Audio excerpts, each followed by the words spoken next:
इस आग को बुझाने वाली रूहानी मिशन एक ही है, इसके लिए स्वयं को फायर ब्रिगेड बनाना। ठीक है, आज क्या टाइटल दिया बाबा ने बच्चे को? फायर ब्रिगेड बनना। सिवाय योग बल के यह आग बुझ नहीं सकती। सिवाय योग बल के यह आग बुझ नहीं सकती। काम विकार ही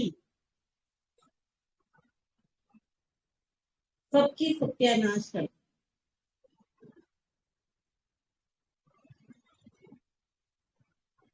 काम विकार ही सबकी सत्यानाश करता है, इसलिए इस भूत को भगाने का पूरा पुरुषार्थ करो। ठीक है, तो कौन सी सबसे तीखी आग है? काम अग्नि की, काम विकार की। सारी दुनिया को आग लगी हुई है, और बुझाने का तरीका क्या है? रूहानी मिशन हमारा चल रहा है। क्या? फायर ब्रिगेड बनना है। आग लगती है तो फायर ब्रिगेड गाड़ी को बुलाते हैं भाई। तो फायर ब्रिगेड बनना है, बनाना भी है औरों को। सिवाय योग बल के ये आग बुझ नहीं सकती।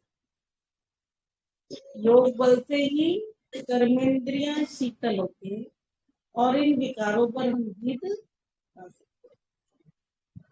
गीत है, महफिल में जल उठी शम्मा परवाने के लिए, ये प्रीत बनी है दुनिया में मर जाने के लिए।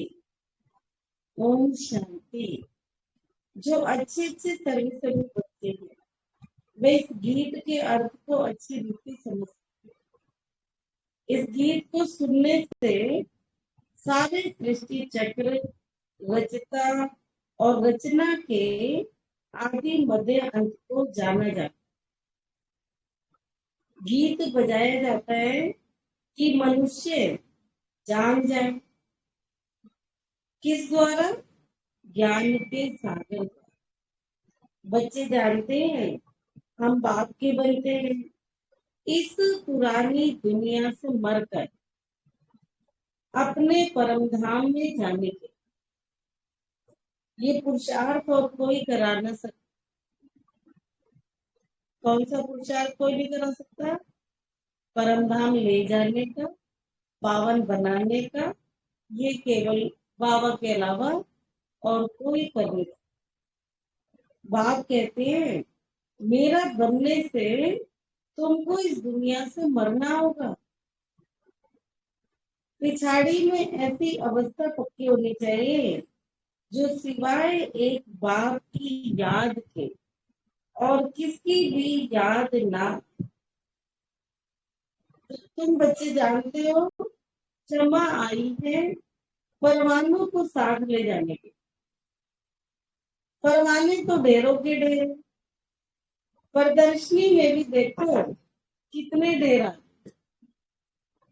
कई बच्चे तो प्रदर्शनी का अर्थ भी नहीं समझते होंगे।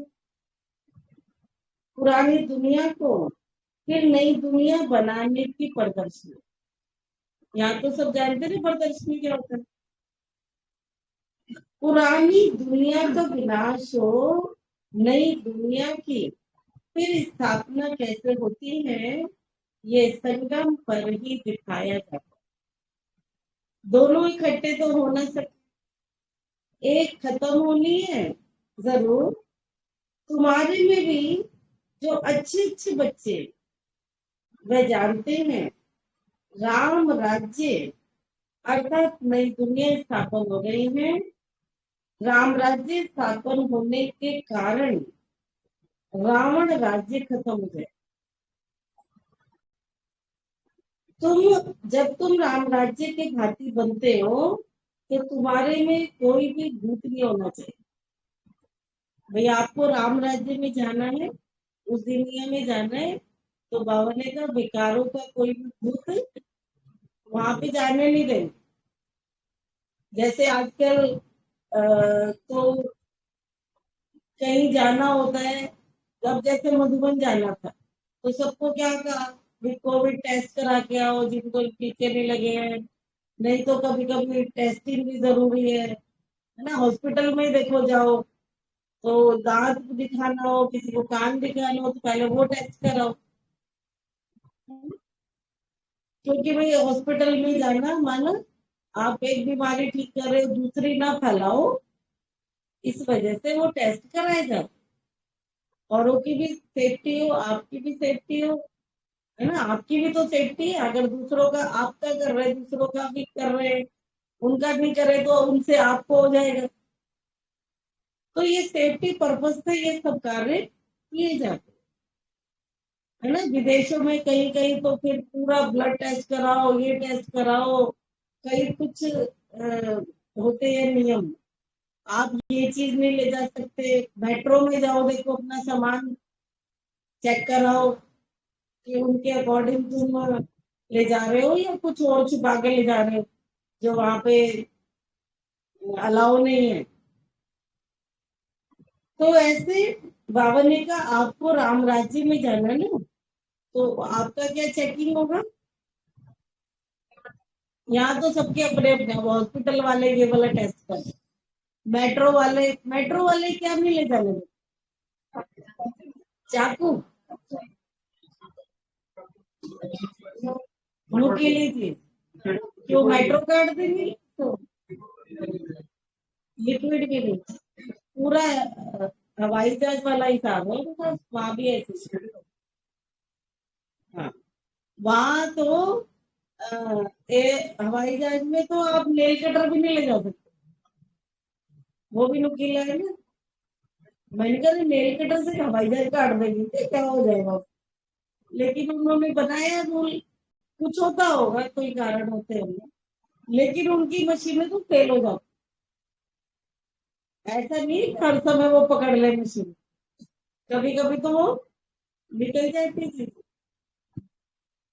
लेकिन यहाँ की मशीन फेल नहीं होगी, कि ऐसा नहीं होगा कि आपके अंदर भूत है और आप निकल जाओगे। कोई काम है, कोई क्रोध है, कोई लोभ है, तो आप निकल नहीं सकते यहाँ से। यहाँ से तो आपको पूरा पास होना पड़ेगा। नहीं हो रहे हैं तो डंडे खा के पास होना। चलो मेरे डंडे पड़ गए, हो गया इनका वो, माफी हो गई। तो जब तुम राम राज्य की भांति बनते हो तो तुम्हारे में कोई भी भूत नहीं होना चाहिए। भूतों को भगाने की कोशिश करनी चाहिए। पहले पहले काम अग्नि को बुझाना है, अपने लिए फायर ब्रिगेड बनना है। ये आग सबसे तीखी और बिल्कुल गंदी है। इस अग्नि में तो व्यक्ति को जलने का इतना शौक रहता है ना, वो कुछ नहीं देखता। इस आग को बुझाने वाली रूहानी मिशन एक ही है, उसको जरूर यहाँ आना पड़े। कहते भी है ना, हे पतित पावन आओ। पतित कामी को कहा जाता है। ये काम की अग्नि को भस्म करने वाले आओ। यहाँ मेजोरिटी तो पतित है, भाई कोई पवित्र रहते हैं। तुमको युक्ति बताता हूँ, इनको कैसे बुझाओ। ये काम अग्नि भी सतोरजो तमो में आती। तमो प्रधान वह है जो बिल्कुल रह नहीं सकते। तमो प्रधान वह है, काम अग्नि में भी तमो रजो सतो है। कोई तो बहुत ज्यादा विचारी है, बिल्कुल रह नहीं सकते, रोटी खाए बिना रह सकते हैं, लेकिन विकार भी करनी रहती, आग लगी रहती है। मनुष्य की सत्यानाश ये काम विकार करता है। सतयुग में कोई दुश्मन होता नहीं, वहां न रावण होता, न दुश्मन, न मनुष्य के दुश्मन होते। तुम समझाते हो भारत का सबसे बड़ा दुश्मन रावण है। खेल ही सारा भारत पर बना हुआ है। सतयुग में राम राज्य है, कलयुग में रावण राज्य है। कार्टून में भी दिखाया है, वह भी मनुष्य, यह भी मनुष्य। देवताओं के आगे हाथ जोड़कर कहते हैं आप सर्वगुण संपन्न हो, और हम पापी हैं, दुखी हैं। ये भ्रष्ट भारत श्रेष्ठाचारी पावन था जब, वहां देवी देवताएं राज्य करते थे। लक्ष्मी नारायण और राम सीता दोनों का राज्य है उन्हों का घराना। प्रजा का चित्र तो नहीं बनाएंगे ना। अब बाप को कितना सहज करके समझाते हैं, समझाकर फिर कहते हैं बुद्धि में धारणा होती है ना, जैसे मेरी बुद्धि में धारणा है। झाड़ ड्रामा की नॉलेज सब हमारे पास है। इसलिए मुझे ज्ञान का सागर कहते हैं। सृष्टि के आदि मध्य अंत का ज्ञान मेरे पास है। मुझे पवित्रता का सागर कहते। पतित पावन भी मुझे कहते, जो आकर सारे भारत को पावन बनाते हैं। यह है राजयोग और ज्ञान।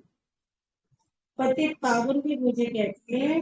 बैरिस्ट्री पढ़ते हैं उनको कहेंगे बैरिस्ट्री योग, क्योंकि उस पढ़ाई से ही बैरिस्टर बनते। ये बाप कहते हैं तुम बच्चों को आकर राजयोग सिखाता हूँ।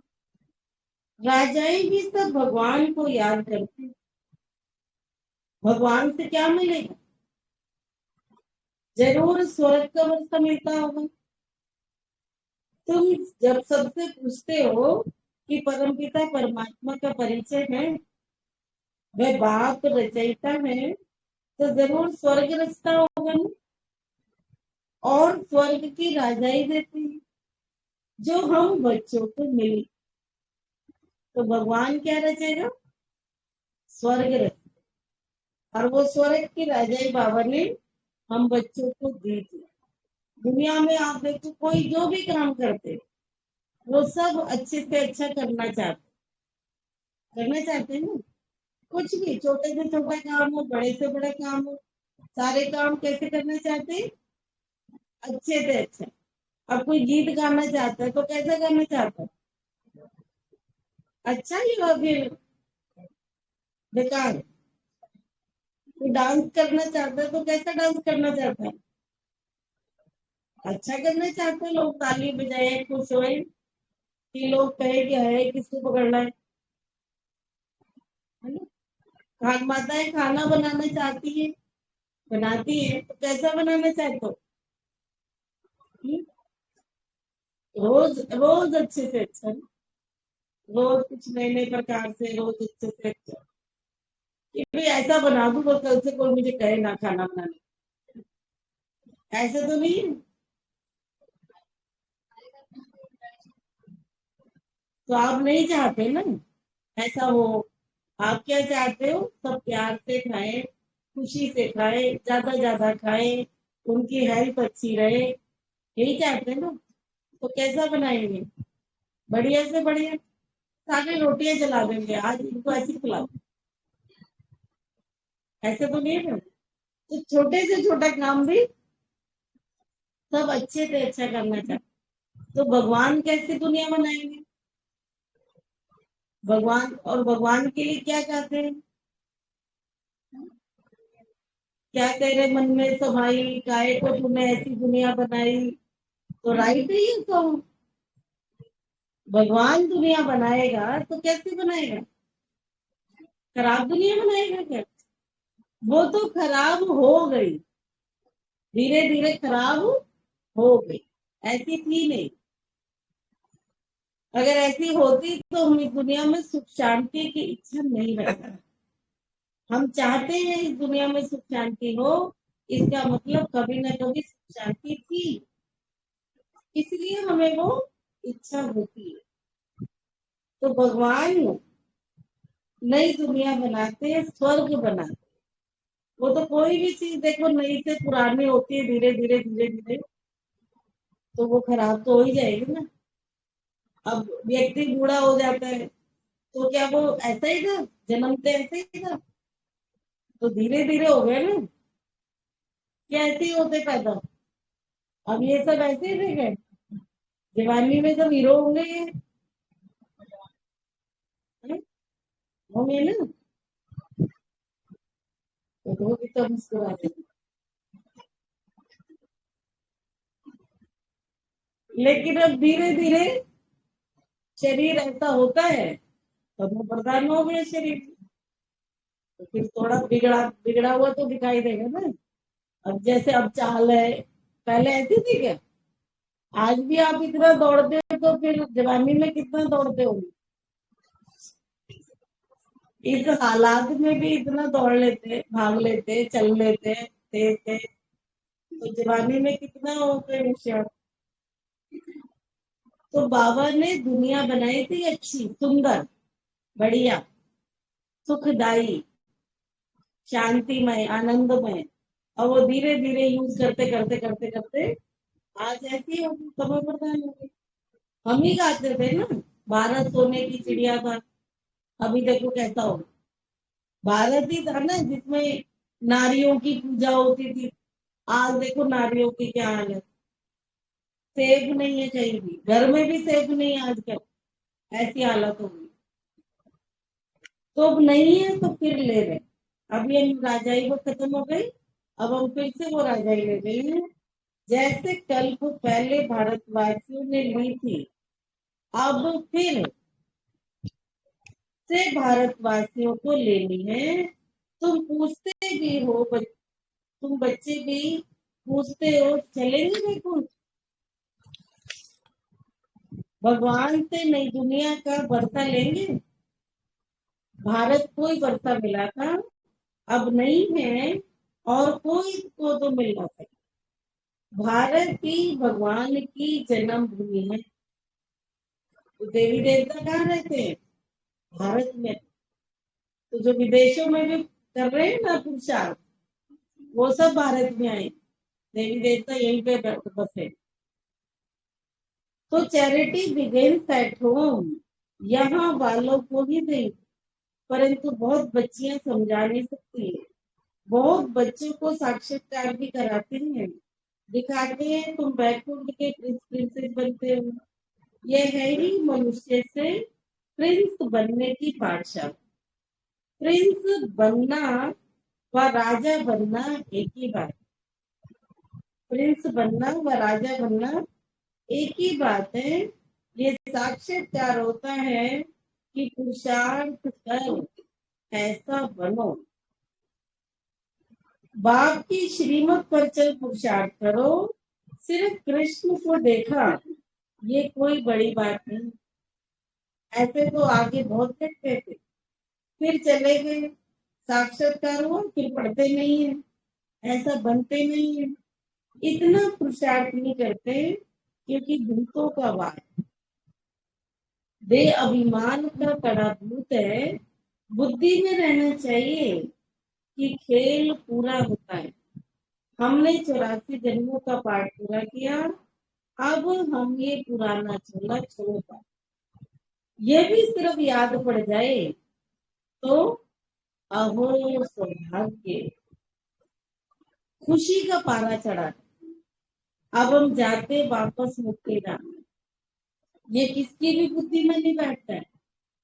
वह सन्यासी हैं, वह कहते हैं हम शरीर छोड़ ब्रह्मलीन हो जाएंगे, परंतु तत्व को याद करने से विकर्म विनाश नहीं होंगे, तो जा कैसे सकते हैं? वो ब्रह्म को ही भगवान मानते। बाबा ने कहा ब्रह्म लोक है, ब्रह्म लोक तो रहने की जगह। जैसे मंदिर होता है, मंदिर कैसा होता है? वो भी ऐसे ईंट दीवारें पत्थर ऐसे लगे होते हैं ना, जैसे घर होते हैं ऐसे मंदिर बने होते। लेकिन वो मंदिर क्यों खास बन जाते हैं? जब उसके अंदर मूर्ति स्थापित हो, तो वैल्यू किसकी है? मूर्ति की है। खाली होगा तो वो घर ही दिखाई देगा, हॉल दिखाई देगा, घर दिखाई देगा। तो यहाँ भी बाबा कहते हैं कि लोगों ने समझ लिया, सन्यासियों ने समझ लिया ब्रह्म ही भगवान। ब्रह्म भगवान नहीं है, ब्रह्म लोक में भगवान रहते हैं, इसीलिए उसका भी महत्व है। बाकी उसको याद थोड़ी करना है। अब मंदिर में जाते तो याद किसको करते हैं? देवी देवताओं की पूजा करते हैं। हाँ, दीवारों की भी चरण चरण स्पर्श कर लेते। जैसे वो जब आते तो देहरी को सिर माथे लगाते हैं या परिक्रमा करते हैं, दीवारों को भी सिर माथे लगाते हैं। उसका भी कारण है कि वहां जो इतनी पूजा आराधना होती है और देवी देवताओं की जो पूजा होती है, तो वो वाइब्रेशन से वो दीवारें भी जो है उनमें भी वो प्रभाव आ जाता, वो प्रभावित हो जाते वाइब्रेशन। जैसे कहते हैं ना दुनिया में दीवारों के भी कान होते, कान होते मतलब हम जो यहाँ बातें करते हैं, हम जैसा सोचते हैं, वैसे इनमें भी वो वाइब्रेशन आ जाती। कहते हैं उस कमरे में गए ना बड़ी ठंडक, उस कमरे में गए थे बड़ी शांति होती। हाँ, आप देखो बाबा के कमरे में जाओ, क्योंकि वहां सब लोग क्या करते हैं, भगवान को याद करते हैं। तो अगर वहां पे आप बैठो तो वहां की वाइब्रेशन अलग, यहाँ पे आप बैठो यहाँ के वाइब्रेशन अलग है, क्योंकि हमेशा यहाँ क्या हो रही है, ज्ञान की बातें हो रही, भगवान की बातें। अब यही ज्ञान की बातें आप घर पे करो बाहर करो तो फर्क है ना, क्योंकि यहाँ वो प्रॉपर तरीके से वो स्थान बना हुआ है। तो यहाँ की वो वातावरण वायुमंडल में वो बैठ जाता। तो वो दीवारों के कान का मतलब है कि उनमें भी वो वाइब्रेशन आ जाती, इसीलिए वो स्थान में भी एक जैसे कहते हैं ना वो फीलिंग आ जाती, अच्छी भी हो सकती है बुरी भी हो सकती है। कहीं कहीं जाओ ना, कहते पता नहीं उस कमरे में जाते हुए डर लगता, उस कमरे में जाते ही ना मेरे को पता नहीं अजीब सा हुआ, ऐसा हलचल सी हो गई। तो कारण क्या, जरूर उस स्थान पे कभी ना कुछ ऐसे बातें हुई होंगी, वो वाइब्रेशन उन दीवारों में घुसे। तो ब्रह्म भगवान नहीं है, ब्रह्म लोक तो भगवान के रहने का स्थान, उसकी भी वैल्यू है। लेकिन अब सिर्फ उसको तो याद करने से पावन नहीं बन जाएंगे ना, प्राप्ति नहीं होगी ना। तो ले जाने वाला तो एक राम है, सभी बच्चों को ले जाएगा। आप ही तो कोई जा नहीं सकता, पुरुषार्थ करते हैं, क्योंकि इस दुनिया में रहना अच्छा नहीं लगता। कोई फिर कहते हम इस नाटक में आए ही नहीं, अनेक मत मतांतर हैं, गुरु गोसाई आदि करोड़ों की अंदाज में है, सबकी अपने अपने मत है। भल कहते हैं आपका ज्ञान बहुत अच्छा है, इसीलिए गरीब बाहर गए और खलास, यहाँ सुनेंगे ज्ञान बहुत अच्छा है, बाहर जाएंगे खलास। आते तो बहुत हैं परंतु उनकी तकदीर में नहीं है इतना मर्तबा छोड़कर आने, यह नहीं हो सकता, इसलिए गरीबी उठाते। यहाँ तो आकर बच्चा बनना पड़े, कोई सन्यासी गुरु इतने सब फॉलोअर्स को छोड़ आए, बड़ा मुश्किल है। तो भी ये प्रवृत्ति मार्ग है, मेल फीमेल दोनों को इकट्ठा रहना पड़े। निश्चय बुद्धि वालों की झट परीक्षा ली जाती। देखिए गुरु बना छोड़ते हैं, बाबा का बनना पड़ता है ना। बाबा किसको भी समझाने का सहज उपाय भी बताते हैं, सिर्फ पूछना है परम पिता परमात्मा से तुम्हारा क्या संबंध है? वह जरूर मुक्ति जीवन मुक्ति देंगे, मनुष्य मनुष्य को देना था। ठीक है, आज ये काम करना, पूछना कि परम पिता परमात्मा से तुम्हारा क्या संबंध, देखना लोग क्या जवाब दे। अगर वो समझते हैं कि हम भगवान के बच्चे हैं, तो वो फक्र से उनको बोलना चाहिए ना कि हम उनके बच्चे, वो हमारे माता पिता है। लेकिन देखना वो क्या जवाब दे दुनिया वाले। आज पूछना किसी किसी से कि परम पिता परमात्मा के साथ तुम्हारा क्या संबंध है, प्रश्न में ही उत्तर है। परम पिता कह रहे हैं साफ साफ, है ना। जैसे वो किसी बच्चे को पूछते ना, बबलू तुम्हारा नाम क्या है, नाम भी बोल रहे पूछ भी रहे। तो बाबा से वर्षा लेने के लिए आकर सीखना पड़े, श्रीमत जो कहेगी सो करेंगे। पहले पहले निश्चय बुद्धि चाहिए, फिर श्रीमत जो मिले पहले पहले परिचय देना है। ढेरों के ढेर आते हैं, कहते ये बहुत अच्छी चीज है, परंतु खुद थोड़े ही खड़े होते हैं, सिर्फ अपनी राय देकर चले जाते। ये मालूम नहीं पड़ता कि ये किसकी मत पर चल रहे हैं। कहते हैं ऐसी प्रदर्शनी तो जगह जगह होनी चाहिए। मत देने लग पड़ते हैं। अरे ईश्वर को थोड़ी मत दी जाती, परंतु प्रैक्टिस पड़ी हुई है मत देने की। बाकी खुद बैठ समझे, यह नहीं, यहाँ कोई मत देनी नहीं है। श्रीमत पर चलना है, पहले बाप का बनना है, फिर वह जो श्रीमत दे ऐसे कोई को समझा।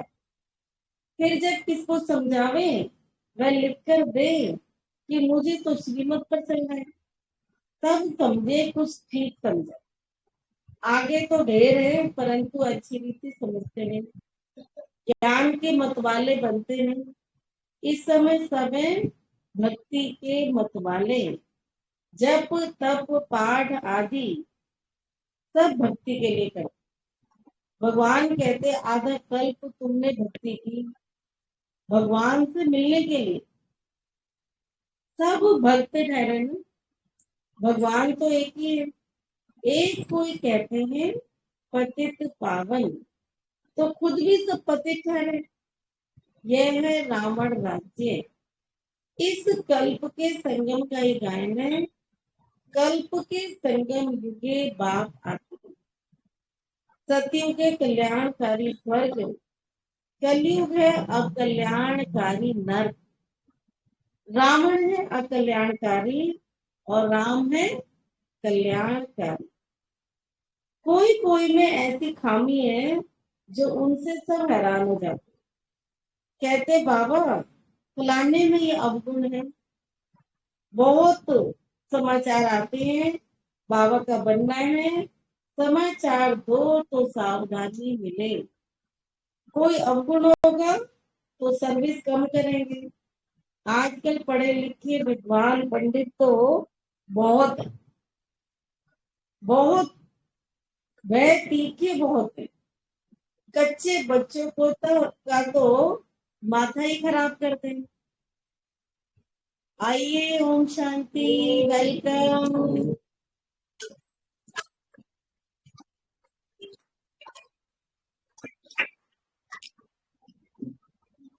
आ जाओ।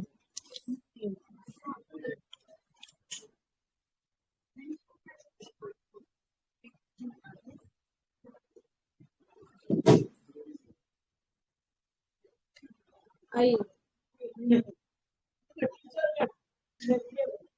टीचर का है ये टीचर नहीं है। आज आप टीचर हो। टीचर नहीं, 82 साल का टीचर बनना है, आज तक टीचर था नहीं। अभी देखना लोग कहेंगे यही टीचर चाहिए।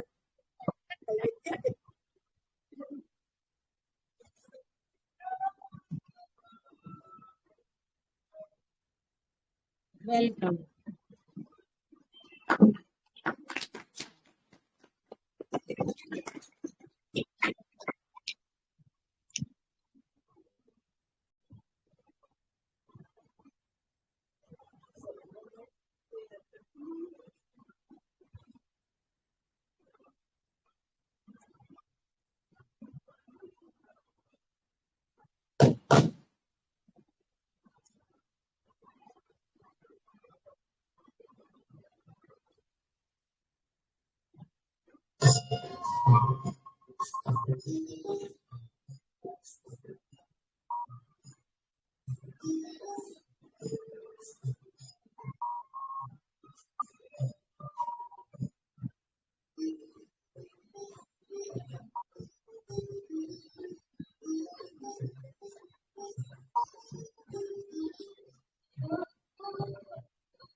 शांति। तो आज आप मेरे सामने महानुभाव से देख रहे हैं, तो मेरे को अभी तक इनका नाम नहीं पता। किशन लाल। किशन लाल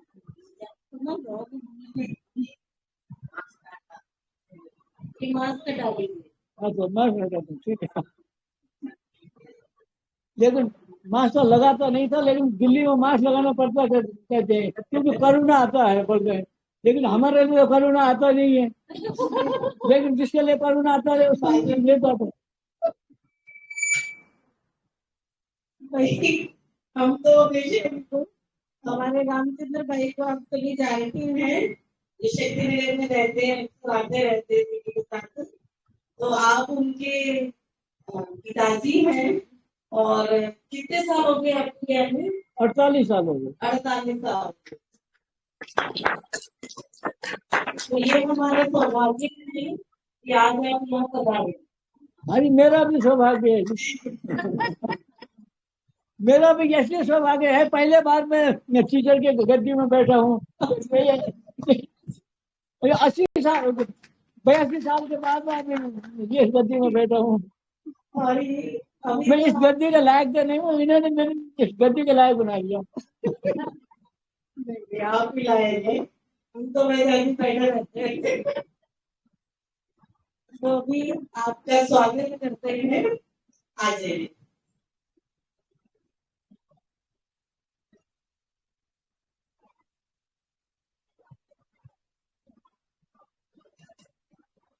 गीत बजा दो।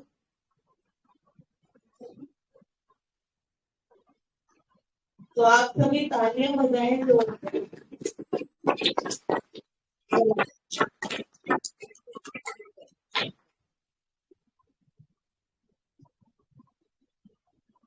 तो जानकीपुरी की बगिया में आपका बहुत बहुत स्वागत है।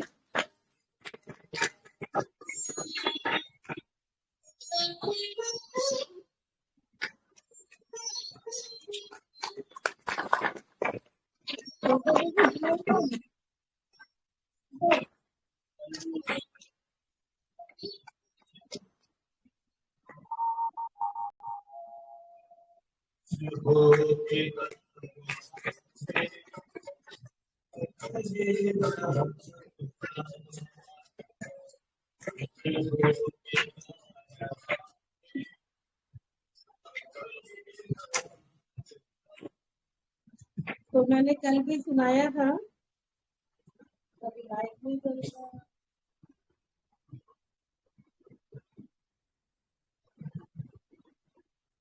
कि आपने जितनी सेवाएं की हैं, अभी आपने मुख से खुद वो सुनाएंगे आपको अपना अनुभव कि हमने सुना ज्ञान में कि शिकावत सर्वव्यापी नहीं है, लेकिन आप सर्वव्यापी। हम जहाँ भी देखते हैं, हमको ये दिखाई देते हैं। मधुबन जाओ, शांति वन, ज्ञान सरोवर, तपोवन, यहाँ तक कि हम नेपाल गए थे तो वहाँ भी हम किसी जगह पर गए थे ना। नेपाल में तो उनका घर है, नेपाल में ही रहते हैं। मैं और नेपाल में नहीं रहता, रह वहाँ पैदा हुआ था, लेकिन नेपाल में कुछ दिन रहा था। लेकिन मैं घर तो वही है ना आपका। घर वही है। और नेपाल में भी कितना बड़ा नेपाल है, और वहाँ भी कितनी जगह दिखाई देती है। और मुजफ्फरनगर क्या, जहांगीर जहांगीर देखिए आप।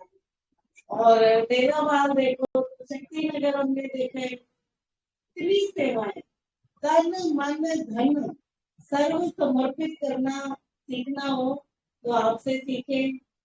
बाबा ने तो उठाए हैं बाबू फादर, लेकिन हमारे कई सारे ब्रदर्स सिस्टर्स भी ऐसे हैं जो हमें बहुत उमंग उत्साह दिला सकते हैं, खुशी दिला सकते हैं।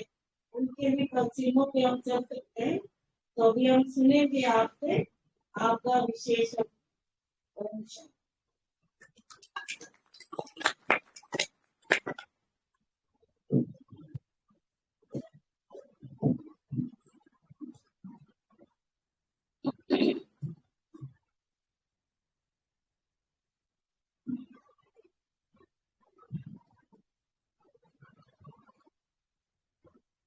ओम शांति। मुझे तो भाषण करने तो आता नहीं है, लेकिन अनुभव सुनाऊं तो मैं कितना अनुभव सुनाऊं, क्योंकि अभी 48 साल जब से बाबा का ज्ञान मिला तब से सेवा में चल ही रहा हूँ।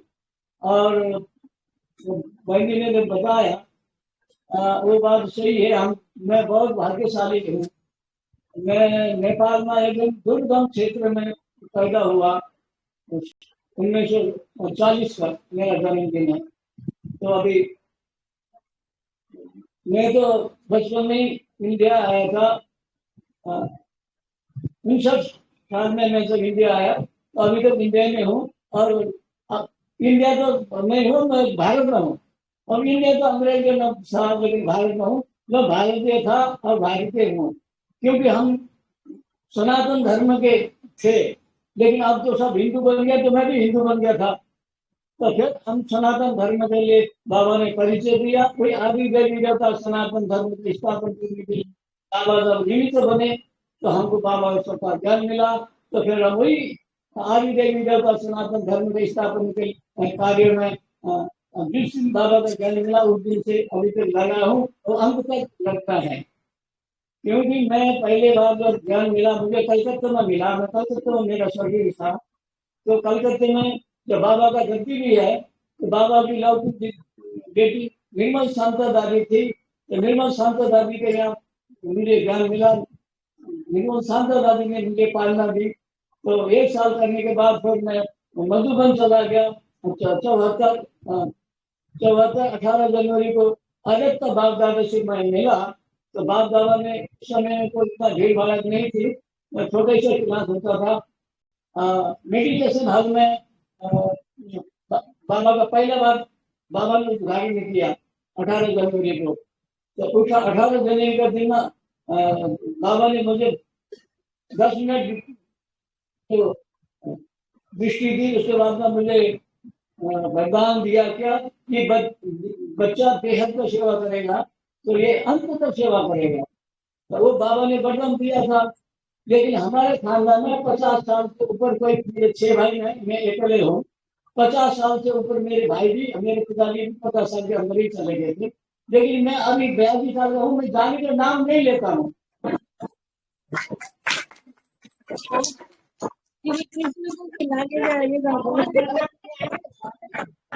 अच्छा, क्योंकि मुझे जो मुझे मिला ना, मेरे बाप दादा को जो लौकिक उनको कुछ मिला नहीं था। उन लोग तो दुखी जिंदगी बिता रहे थे, तो इसलिए उन लोग इतना भी टिक नहीं पाए। मैं तो अंत तक टिक रहूंगा, क्योंकि मुझे क्यों कहते ना, जोड़ी न जाता खुदा से नाता। जिसका खुदा से नाता होगा उसी को किसी चीज का परवाह होती नहीं है। तो मेरे को सब कहते हैं कि तो बेपरवाह बादशाह है। तो जानी दादी तो गुंजा दादी कहती है तो बेपर तो बादशाह है, क्योंकि मैं एक जगह टिकता नहीं हूँ। क्योंकि मेरे को छत्तीस नगर में यही शिकायत है, किशन लाल एक जगह टिककर सेवा नहीं करता। तो मैंने 40 संकट में तो प्रयास किया होगा। अब देखिए, मुझे वरदान जो बाबा ने दिया, तो मैं शुरू से मैं करता हूँ कैसे मैं ये के सेवा में आ गया। निर्मल साहब में ड्राइवर था सिटी डे में, तो मेरा सर्विस था कई करते में। जब मुझे ज्ञान मिला, ज्ञान मिलने के बाद में तो मेरे को बहुत खुशी थी, और मेरे पास सरकारी गाड़ी भी थी, और मेरा ट्रैक्टर वगैरह था, वो ट्रॉली था। तो जगह जगह प्रदर्शन होते थे, शनिवार आइतवार को नहीं, मेरा अफसर मेरे से खुश था। मैं उसे जोड़कर मैं जीप में टोली लगाकर ले जाता था। गाँव गाँव में जाकर हम मेला करते थे, शाम से लेकर आश्रम में आ जाते थे। तो हमारा शुरू वहां से शुरू हुआ है। तो वहां से शुरू हुआ, एक साल के बाद तो मुझे लगा कि अब एक तो बाप दादा से जब मिला तो मुझे लगा कि राजधानी तो दिल्ली बननी है, तो मुझे दिल्ली में सेवा करनी है। कलकत्ता तो अब साइड हो गया, मतलब ज्ञान मिल गया। तो फिर मैं मिनिस्टर वगैरह जो आते थे उनका मैं ड्यूटी देता था। उनके सचिव बंगाली दादा थे, तो दादा जी मैं तो मुझे ज्ञान मिला है, मुझे दिल्ली में जाकर सेवा करना है, मुझे दिल्ली का मुतासर होना है। बोले अच्छा आप दिल्ली आओगे, तब ठीक है। तो एप्लीकेशन दे दो एयरपोर्ट में। एप्लीकेशन तो 4 महीने में लिखना भी नहीं आता, बस यह दस्तखत कर दो। 74 की बात है। अब मैंने उनको डायरी में लिख दिया। एक हफ्ते के बाद में मेरे को ट्रांसफर आउट आ गया। अब एक जोन से दूसरे जोन जाने के लिए कई साल लगते हैं, महीने लगते हैं, लेकिन मेरे को एक हफ्ते के अंदर में ट्रांसफर हो गया। क्योंकि मुझे बाबा ने करवाया, क्योंकि मुझे दिल्ली में सेवा करनी थी, तो बाबा ने करवाया। तो फिर उसके बाद में मुझे गाजियाबाद हिंदन एयरफील्ड में मेरे ड्यूटी मिली। अच्छा, वहां मैं आधा ड्यूटी ज्वाइन किया, तो फिर कुछ दिन के बाद मैंने उस अफसर को बोलकर फिर मैंने दिल्ली का शुरू करा लिया। वहां निर्मल शांता दादी ने चिट्ठी लिखा था गुलजार दादी को, दादी ये किशन लाल भाई ये ड्राइवर है, ये बहुत सेवा करता है, ये इसको आप सेवा देना। तो मुझे जाकर चिट्ठी गुलजार दादी को दिया। तो गुलजार दादी ने कहा ठीक है, अच्छा आप यही रहो। अब उस दिन में छुट्टी न था, आप यही रहो 10 दिन। 10 दिन में छुट्टी ले लिया, 10 दिन वहां रहा। उसके 10 दिन के बाद दादी ने बोला जगदीश भाई का सेवा होती है, उनके पास गाड़ी भी नहीं है, ड्राइवर भी नहीं है, तो आप वहां जाएंगे, वहां बेहद का सेवा है। मैं तो बेहद की सेवा करने के लिए आया, दादी नहीं आया। तो जगदीश भाई के पास गया, तो जगदीश भाई ने कहा कि आप गाड़ी चलाते हो? हाँ गाड़ी चलाता हूँ। तो हमारे पास गाड़ी भी नहीं है, मेरे तो सरकारी गाड़ी है, मैं ले नहीं सकता। तो लाला लोगों का गाड़ी आती थी, पुरानी गाड़ी होती थी हमेशा, वो गाड़ी लेकर दादा सेवा होता था, दादी को देखते भाई। तो क्योंकि वो लाला लोग का कल छोटे गाड़ी ठीक नहीं कराते, बीच में खराब हो जाता था। तो एक बार गाड़ी खराब हो गया, 2 बहन थी और जगदीश भाई थे। हम क्या करें, रात में क्या हमका कैसे गाड़ी स्टार्ट होगी। तो जल्दी घर पीछे से धक्का देते मैं कर गाड़ी लेकर आ गया। आ गया। तो उस समय में फिर क्या हुआ, उस समय में ऐसा सेवा होता था, हर संत मेला करवाता था। और मेरा तो जगदीश भाई ने मेले की सेवा में दे दिया। जो अब दिन भर तो मैं सरकारी ड्यूटी करता था, रात को हमको मेले में जाकर बैनर लगाने का और झंडा लगाने का सेवा होती थी रात को। रात को तो सब घर बंद होते, क्या करते, मैं तो पेड़ में चढ़कर झंडा लगाता था, और ऊपर जाकर वो बैनर बांधना है, पाए से चढ़कर ऊपर जाकर बांधना होता। यहाँ कर तो दिल्ली के आदमी तो कोई चढ़ नहीं पाते थे। अच्छा, इस तरह सेवा हुआ। तो उसके बाद में जहाँ भी मेले के ग्रुप था, ग्रुप में मेरा फर्स्ट नंबर था। जो सेवा किसी से गड्ढा भरना या फिर उठाना कुछ नहीं होता, तो जगदीश भाई को किशन लाल कहाँ गए, किशन लाल कहाँ गए, फोन में करते थे। जब किशन लाल आता था तो वो उसको किशन लाल आया माने बन गया। तो उनको इतना मेरे से इतना विश्वास था, तो इस सेवा का। क्योंकि तब उसके बाद में जहाँ जहाँ मेला होता था मैं छठी लेकर जाता था। अब सब लोग मेरे को मानते थे। मैं किसी के यहाँ पानी नहीं पीता, कोई सफर नहीं, कुछ नहीं करता। अब हमारे डिपार्टमेंट में करप्शन है, रिश्वत खाते हैं। अब सारे ड्राइवर करते हैं। अब ये लोग ना क्या पीता है, अब सब घर में जाते हैं पानी पीता, मैं पानी नहीं पीता हूँ, अपने पानी नहीं पी सकता। अब तो इस तरह से जब जिसका पास में जो धारणा होता है, जैसे निश्चय किया होता है, उसको तो हर कोई तो धोखा देता है। तो आपको पता होगा रमेश भंडारी 70 में लेफ्टिनेंट गवर्नर थे, लेफ्टिनेंट गवर्नर। तो वहां कोई भी ड्राइवर भेजते थे, 2 दिन 3 दिन के बाद में वो ड्राइवर वापस आ जाता था।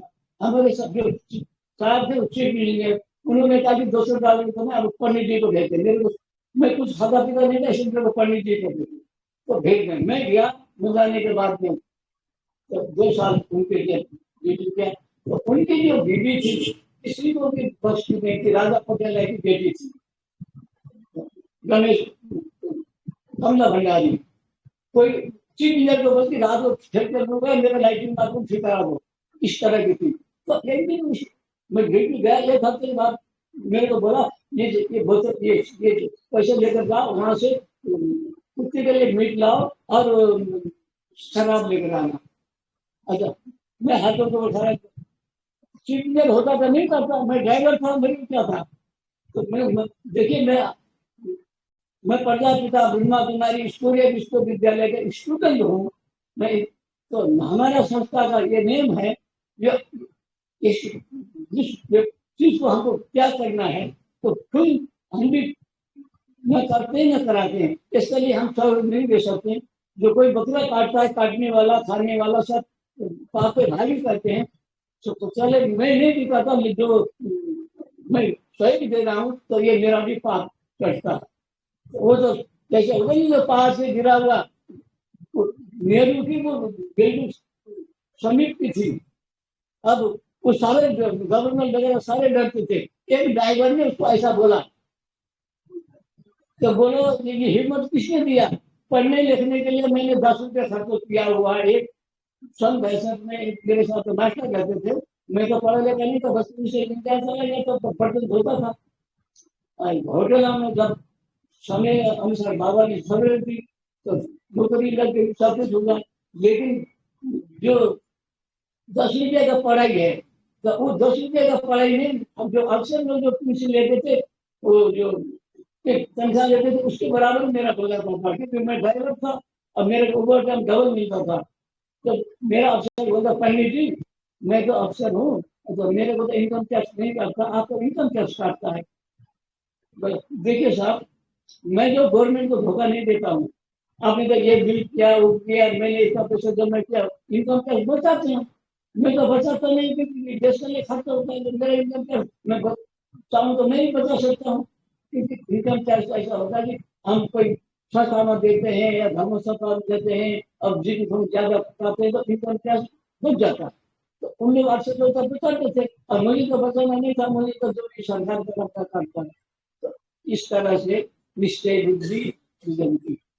तो ऐसा मैं तो, क्योंकि ज्ञान तो भी बहन लोग रोज सुनाती है, और रोज सुनते हैं। अच्छा, मैं तो ज्ञान सुना तो नहीं हूँ, लेकिन उसकी मैं धारणा करता। तो यही मेरा वो है।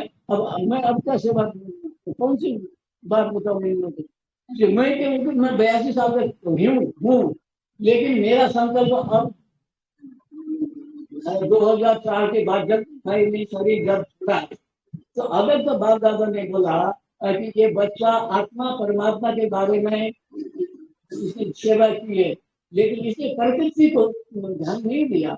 जो भाविक नहीं होना है, ये ड्रामा भी प्रकृति के मतलब है, और ये शरीर भी प्रकृति का है। तो इसमें अकाल मृत्यु का जो है, हमको बचने के लिए बाबा ने तो मेरे पास कॉपी है, तो उसमें धारणा किया हुआ। जैसे उस दिन के बाद मैंने प्रकृति पर ध्यान किया।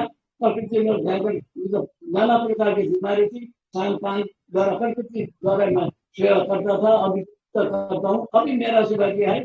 मैं 42 साल का हूँ, मेरे पास में कोई रोग नहीं है।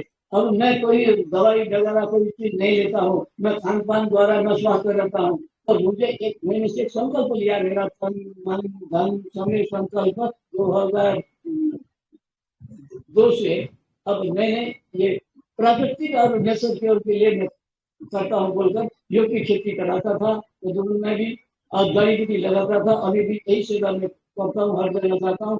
तो मैं देखता हूँ नेपाल जाता हूँ, नेपाल में छोटी छोटी बहन लोग बैग में चॉकलेट लेती है, और जिन बहनों के चश्मे हैं। अच्छा मैं 50 साल 60 साल का था होगा, कितना था मुझे याद नहीं है, लेकिन मुझे कुछ की जरूरत नहीं है।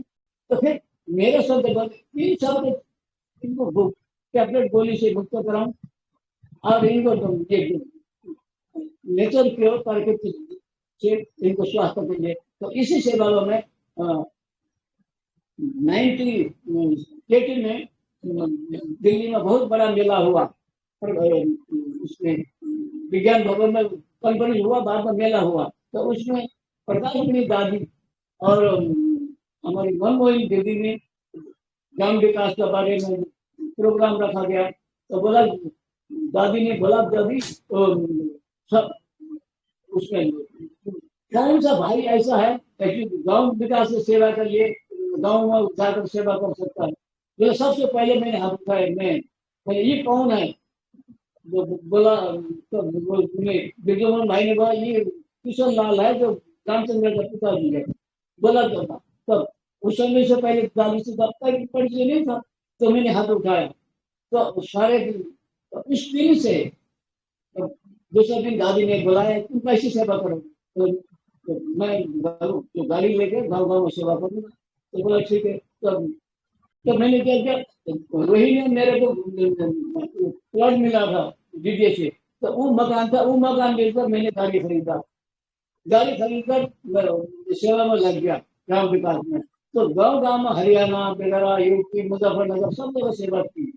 तो आज देखे ये जागीरपुर में भी हमने शुरू में मेला प्रदर्शन लगाया था, आप आने से पहले।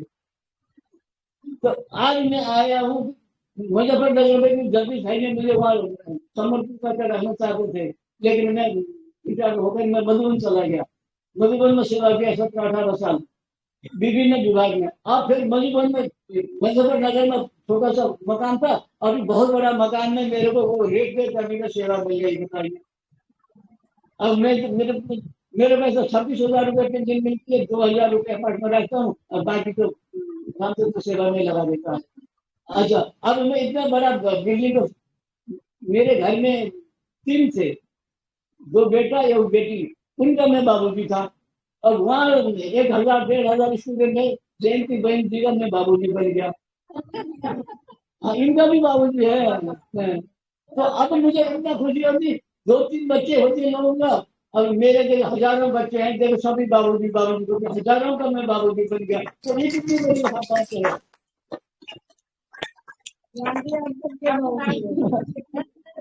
तो ऐसा है कि मैं पढ़ा लिखा तो नहीं था, शास्त्र पढ़ता था, सीख गया था। तो शास्त्र में लिखा है ब्रह्मा के 1000 भुजा थे।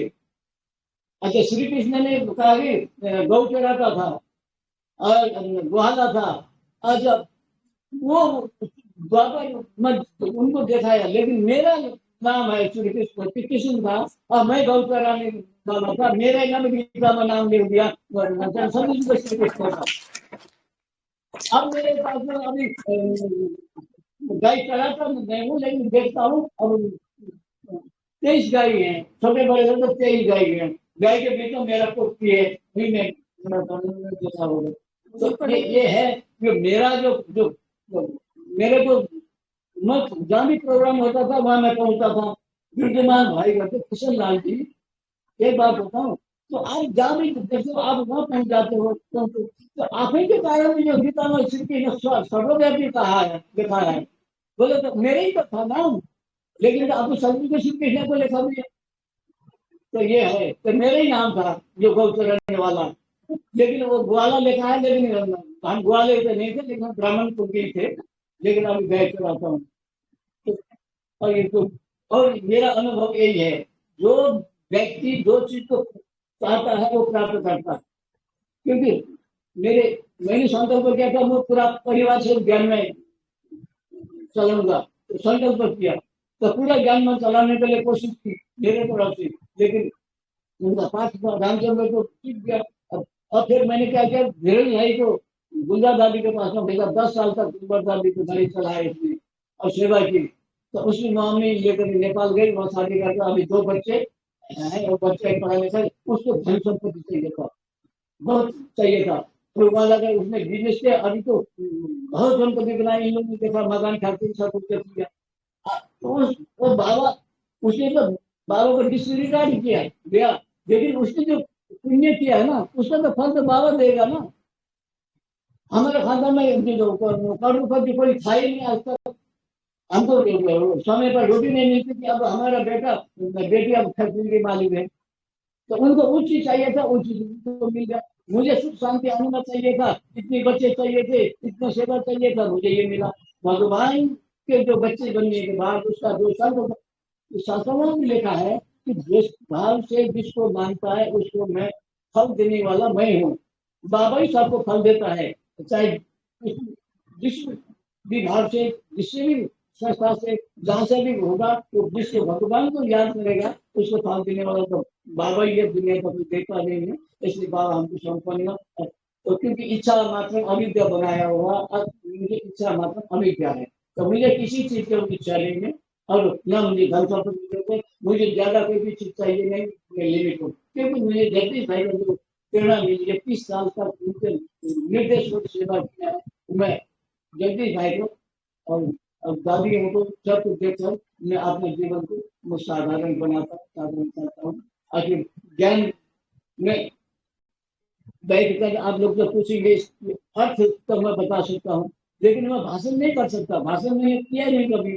तो मैं तो गाड़ी उठाने वाला, गाड़ी चलाने वाला व्यक्ति हूँ। अब इन्होंने ये सूत्र बता दिया, मैं अपना अपना अनुभव है तो मैंने सुना दिया, तो इसलिए आप लोगों को थोड़ा अच्छा लगा या नहीं लगा, तो मेरा तो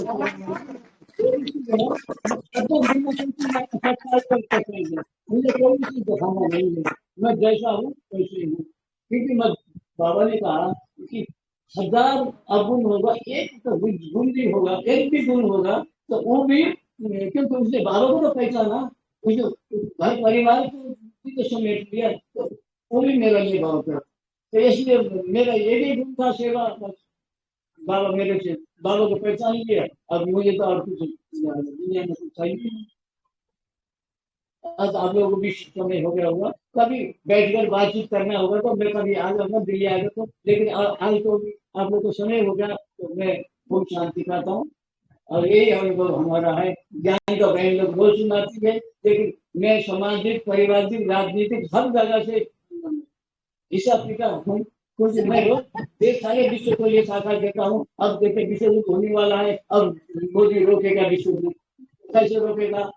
तो क्योंकि बाबा ने बोला है कि कांग्रेस जो है सब चला जाएगा, कांग्रेस जाने के बाद में एक कोई व्यक्ति आएगा जो तुम्हारे लेकर विदेश में गए धन, वो सब धन वापस आएगा। अच्छा, वापस आएगा, वो उस देश को आगे बढ़ाएगा।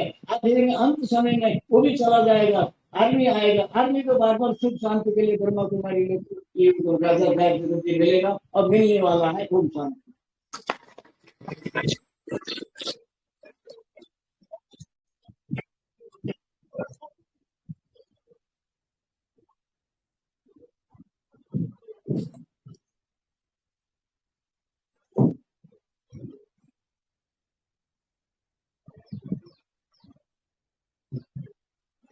बहुत बहुत धन्यवाद आपका, जो आपने इतनी अच्छी अच्छी कोई ये बातें हमने भी सुनी, मैंने भी सुनी थी बहुत सारी बातें जो आपने सुनाई। खजाना तो बहुत है, बाबा ज्ञान करता है, तो बाबा के बच्चे भी मास्टर ज्ञान का और अनुभवों के साथ, केवल ज्ञान नहीं। जैसे इन्होंने ज्ञान, हम तो ज्ञान सुनाते हैं, इस ज्ञान को उन्होंने अनुभव में लाया है। ऐसा है कि एक होता है कि हम मुरली सुनते हैं, एक होता है जैसे कि पानी की लकीर होती है, एक थोड़ा दिन रहती है, उसके बाद में रेता की लकीर होती है, हवा आदमी उड़ा के जिसको पत्थर की लकीर हो गया तो वो तो परमानेंट रहेगा। हमारा कुछ पॉइंट जो है पत्थर का लकीर है, बाकी तो पानी का लकीर ये तो होते रहते। अब 82 साल का हो गया, याद नहीं रहता, सब भूल जाते हैं, भाषण नहीं कर सकते। आज तक बहनों ने कराया होता तो मैं भी आज भाषण करने लायक होता। अरे आप भाषण कर रहे हैं, सभी के चेहरे देखिए कर खिल गए, सब बहुत खुश हो गए। आपको कितना आनंद आ रहा है, मजा आ रहा है। अच्छा देखिए, जो आदमी नीचे से तकलीफ दुख भोगता है, सारे दुनिया घूमता है, उसको अनुभव होता है। ये कहा है कि जो जहाँ रवि नहीं, जहाँ न पहुंचे रवि वहां पहुंचे कभी, जहाँ नहीं पहुंचे कभी वो अनुभवी। चाहे जितने भी भाषण करते हैं बड़े बड़े, लेकिन ऐसे चक्रधारी दीदी फर्स्ट है भाषण करने में, अब एक नंबर की टीचर है। लेकिन जो हमने ये संसारिक और राजनीतिक पारिवारिक में जो ऊंचा नीचा जो देखा अनुभव है, वो हम सुना सकते हैं, चक्रधारी दीदी सुना नहीं सकते। बिल्कुल मैं सुना सकता हूँ।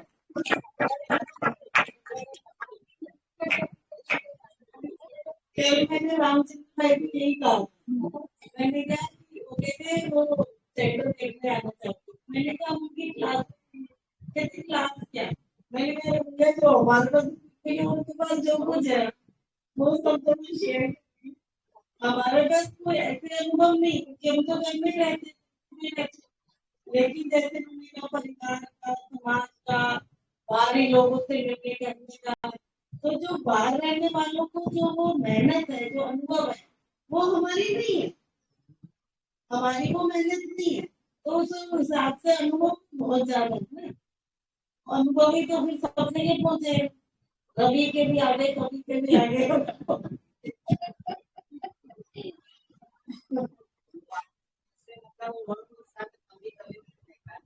हाँ, हमेशा हमेशा ऐसे हमेशा ही रहते थे। और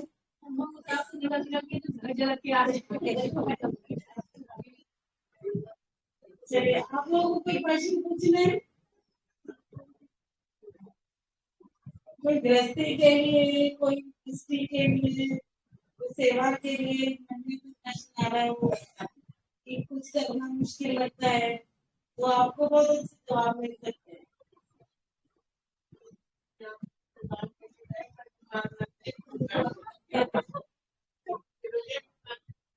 एक बार नाम दे दो सबको, कोई बीमार ना रहे। अच्छा जी, मैं स्वस्थ हूँ, बाबा से मेरा यही सब रहता है कि वो सारे स्वस्थ रहें।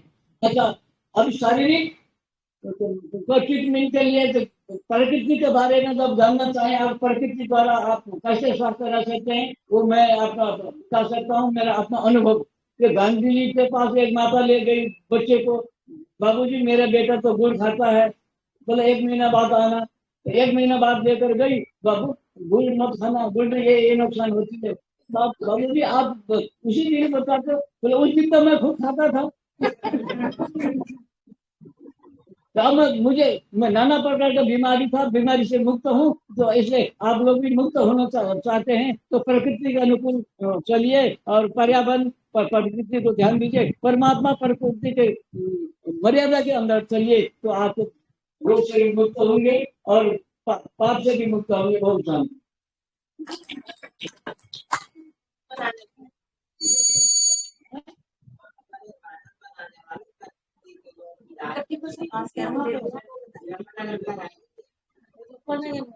अभी जमीन मिल नहीं है, जमीन ले रहे हैं अभी तो। मैंने साथ रख कर आया ना, मुझे नेचर क्योर और योगा खेती कराना होगा तो आऊंगा, नहीं तो रहूंगा तो नहीं रहूंगा। मैंने पहले हमको करने नहीं दिया, मैं चला गया मधुबन में जाकर योगा खेती कराई बहुत लोगों को। अभी कोरोना आया ना, कोरोना में इतने लोगों ने बहुत दूर दूर से आकर, नेपाल में था, नेपाल बहुत हो गया, अब जरूरत नहीं। तो सबको मिला, सब। देखिए अब मैंने कहा कि मेरे तो रोग नहीं लगा, क्योंकि मैं प्रकृति के अनुकूल चलता हूँ, परमात्मा के अनुकूल चलता हूँ, तो विपरीत जो चलता है उसी को ले आएगा।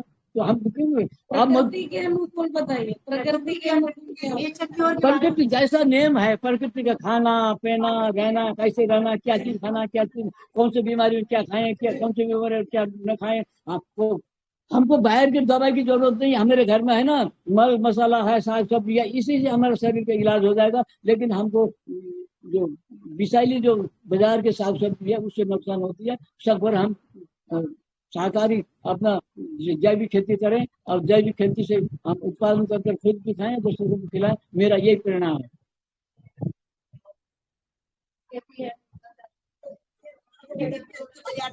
अच्छा, फिर ऐसे है ना, आपके घर में मसाले हैं, सब कुछ है, वो सारे दवाई हैं। और किस बीमारी के लिए किस चीज खाएं, कितना परसेंट खाएं, क्या क्या चीज मिनरल खाएं, वही दवाई है हमको। जैसे कि ये देवभान से क्या हुआ, 5 बिगाड़ आ गया। तो ये से अंग्रेजी दवाई है ना, हमको बीमारी लाने वाला वो दवाई ने बीमारी लिया। लेकिन ये रामदेव देखिए कितने लोगों को ठीक कर रहा है। वो टैबलेट गोली तो नहीं देता है ना। पहले ऋषि मुनि जो कितने कितने तपस्या करते थे, क्यों? वो प्रकृति के अनुकूल थे, प्रकृति के विपरीत हम चले। अब हमारे बच्चे क्या गए, उनको डंलप के गद्दा चाहिए, और खाने के लिए अब चटपटे चाहिए, ये चाहिए, वो चाहिए, वो तो नुकसान करेगा। अब मैं नेचुरल खाता हूँ, पीता हूँ। अब मेरे शरीर में कोई रोग नहीं है, अब मैं ठीक हूँ। तो मैं सभी को ऐसे ही चाहता हूँ, शुभ भावना चाहता, यही मेरा है, यही मेरा सेवा है। ओम शांति। चलो,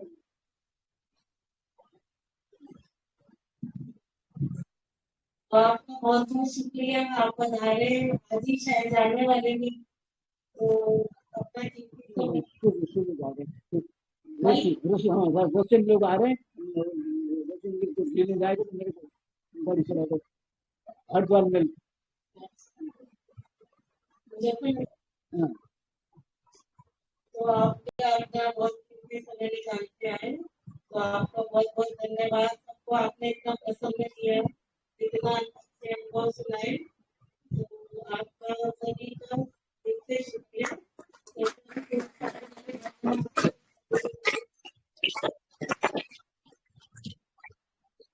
बाबा को याद करते, उसके बाद सब इनके हाथों से दृष्टि लेते हुए और थोड़ी देते हुए चले।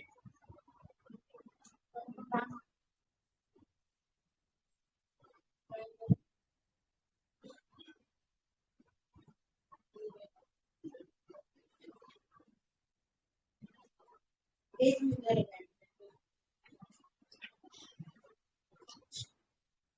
ओम शांति।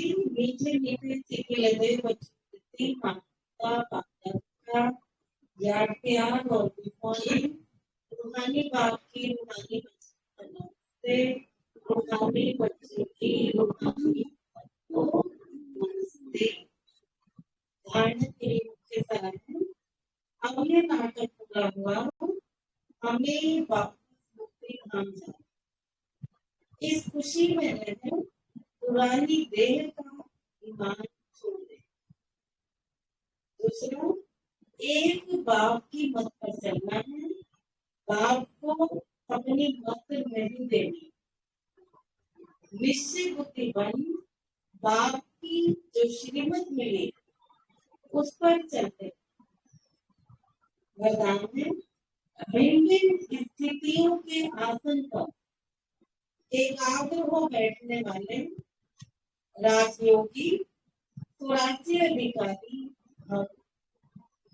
भिन्न स्थितियों आसन पर एकाग्र हो बैठने वाले राजयोगी स्वराज्य अधिकारी। और तो इसमें बाबा ने समझाया, राजयोगी बच्चों के लिए भिन्न भिन्न स्थितियां ही आसन।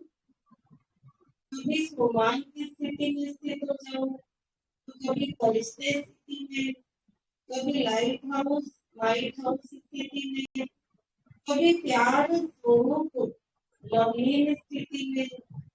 जैसे आसन पर एकाग्र होकर बैठते, ऐसे आप भी भिन्न भिन्न स्थिति के आसन पर स्थित वैरायटी स्थितियों का अनुभव, जब चाहो तब मन बुद्धि को ऑर्डर करो और संकल्प करते ही उस स्थिति में स्थित हो जाओ। अब कहेंगे राजयोग की स्वराज्य अधिपति। स्लोगन है वफादार है, वफादार है जिसे संकल्प में भी कोई देहधारी आकर्षित न हो। जिसे संकल्प में भी कोई देहधारी आकर्षित न करे। आकर्षित हो रहे हैं कहीं और इससे अपने बाबा के प्रति वो वफादार नहीं। जैसे वो कहते हैं पतिव्रता स्त्री, तो पतिव्रता स्त्री मतलब वो एक पति के अलावा किसी और का संकल्प भी नहीं करती। तो ऐसे ही वफादार है जो संकल्प में भी किसी देववाणी के ऊपर आकर्षित न हो। शांति सब बाबा की याद करेंगे और उसके पश्चात तक प्यार से दृष्टि लेते हुए और पूरी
हमारा सारा जीवन शहाद कर दिया, माफ शहाद कर दिया हमको।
माता जी भी आ गई।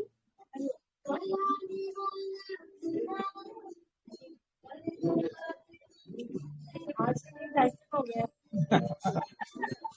मैं बस थोड़ा घुसाते ही नहीं। थोड़ा आप लोग याद रहेगा कि हाँ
चलो कल आएंगे ना फिर।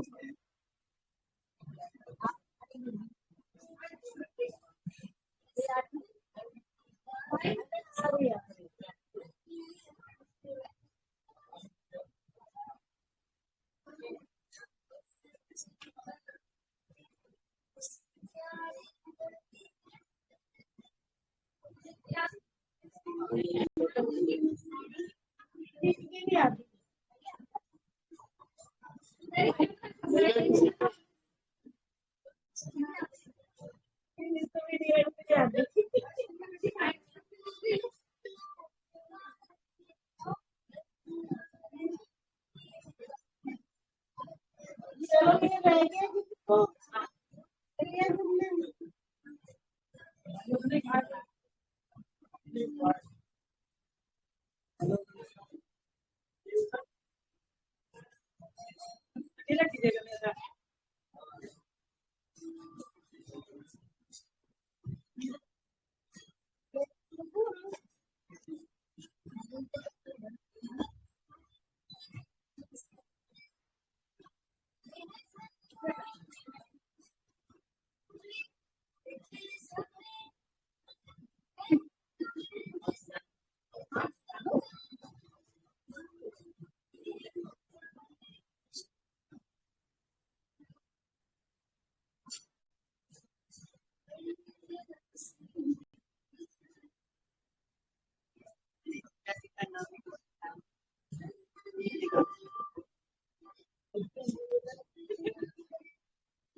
इसमें क्या है?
दृष्टि नीति कैसे है?